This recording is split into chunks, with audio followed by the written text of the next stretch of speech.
Bismillahirrahmanirrahim. Assalamualaikum warahmatullahi wabarakatuh.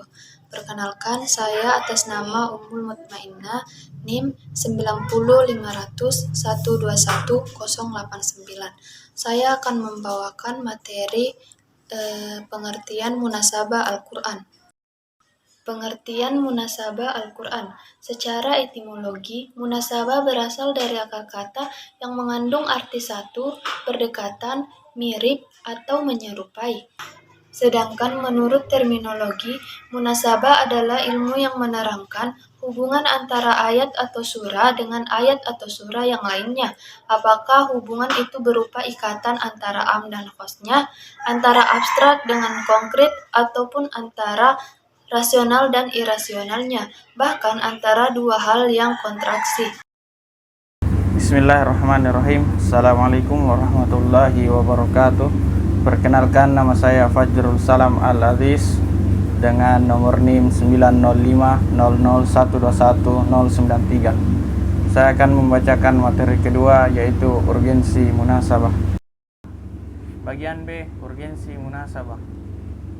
Sebagaimana asbabun nuzul, munasabah sangat berperan dalam memahami Al-Quran. Muhammad Abdullah Darras berkata, sekalipun permasalahan-permasalahan yang diungkapkan oleh surat itu banyak, semuanya merupakan satu kesatuan pembicaraan yang awal dan akhirnya saling berkaitan. Maka bagi orang yang hendak memahami sistematika surat, semestinya lah ia memerhatikan keseluruhannya, sebagaimana juga memerhatikan segala permasalahannya. Assalamualaikum warahmatullahi wabarakatuh. Perkenalkan, nama saya Irtia Khairiana, NIM 90500121077. Materi ketiga yaitu bentuk-bentuk munasabah. Bentuk-bentuk munasabah.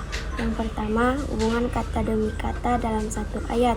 Munasabah ini terjadi karena antara bagian-bagian Al-Quran tidak ada kesesuaian, sehingga tidak tampak adanya hubungan di antara keduanya. Bahkan tampak masing-masing ayat berdiri sendiri, baik karena ayat yang dihubungkan dengan ayat lain maupun karena yang satu bertentangan dengan yang lain. Kedua, hubungan antara kandungan ayat Al-Quran dengan fasilah atau penutup ayat. Dalam satu surat terdapat kolerasi antara awal surat dan akhirnya. Yang ketiga, hubungan ayat dengan ayat berikutnya. Hubungan antara ayat pertama dengan ayat terakhir dalam satu surat. Perkenalkan, nama saya Andi Nurul Fatimah dengan NIM 95001211068. Baik, saya akan melanjutkan materi yaitu bentuk-bentuk munasabah Al-Quran. 4. Hubungan muqaddimah satu surat dengan surat berikutnya, misalnya antara surat Al-Fatihah dengan surat Al-Baqarah, di mana dalam surat Al-Fatihah ini berisi janji dan ancaman, sedangkan dalam surat Al-Baqarah menjadikan penjelasan yang lebih rinci dari isi surat Al-Fatihah ini.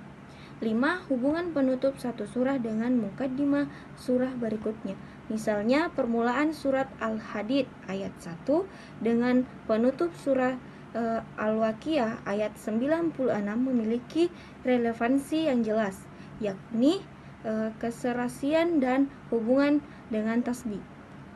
6. Hubungan kandungan surat dengan surah berikutnya, misalnya Al-Quran sebagai satu kesatuan yang bagian-bagian strukturnya terkait secara utuh. Assalamualaikum warahmatullahi wabarakatuh. Perkenalkan, nama saya Henry, NIM 90501211088. Saya akan mempresentasikan tentang fungsi munasabah. Ilmu munasabah Al-Quran mempunyai beberapa fungsi. 1. Dapat membantu memahami adanya takwil ayat. 2. Dapat mengetahui makna-makna Al-Quran. Ijaznya menetapkan penjelasan, keteraturan kalamnya, dan keindahan uslubnya. 3. Dapat mengetahui kedudukan suatu ayat yang terkadang sebagai ta'kid ayat sebelumnya atau sebagai tafsiran atau selingan. 4. Dapat mengetahui kondisi dan situasi yang merupakan latar belakang atau backgroundnya suatu peristiwa. 5. Dapat mengetahui alakah antara hitam suatu surat dengan Fatihah surat berikutnya atau Fatihah dengan hitam satu surat. Bismillahirrahmanirrahim. Assalamualaikum warahmatullahi wabarakatuh. Perkenalkan, nama saya Sustiwati, NIM 90500-121067, selaku pemateri ke-6. Bagian E, cara menentukan munasabah. Tentang masalah ilmu munasabah ini, di kalangan ulama terjadi perbedaan pendapat. Ada yang berpendapat bahwa setiap ayat atau surah selalu ada relevansinya dengan ayat atau surah lain. Ada pula yang menyatakan bahwa hubungan tidak selalu ada, tetapi sebagian besar ayat-ayat dan surah-surah ada hubungannya dengan ayat-ayat atau surah-surah lain. Ada pula yang berpendapat bahwa mencari hubungan antara satu ayat dengan ayat yang lain itu mudah, tetapi mencari hubungan antara satu surah dengan surah yang lain itu sulit.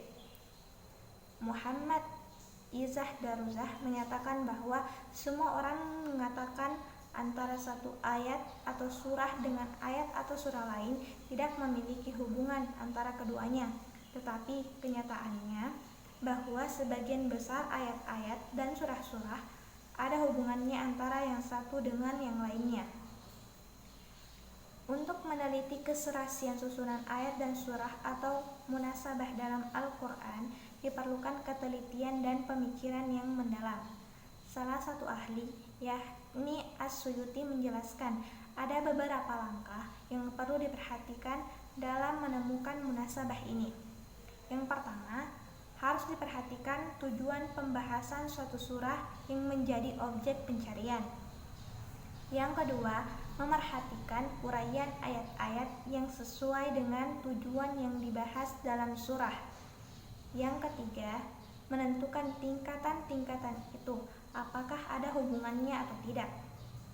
Yang keempat, dalam pengambilan keputusan, hendaklah memperhatikan ungkapan-ungkapan bahasanya dengan benar dan tidak berlebihan.